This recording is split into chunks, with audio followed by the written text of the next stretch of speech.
మీరు రేట్ల పెంపుదలకు ఎందుకు అవకాశం ఇచ్చారు? ఎందుకు ఈ మెమో జారీ చేశారు? ఆయన ఒక్కడికి ప్రత్యేకమైన ప్రివిలేజ్ ఏమిటి?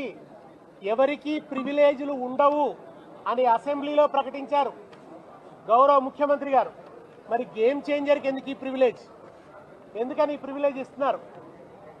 నిజానికి దిల్ రాజు అని ఆయన ఎప్పుడు కూడా తెలంగాణ ఉద్యమంలో కలిసి వచ్చిన వ్యక్తి కాదు. ఆయన ఏ ఒక్కరోజు కూడా తెలంగాణ ప్రజలకు అండదండగా నిలబడ్డ వ్యక్తి కాదు.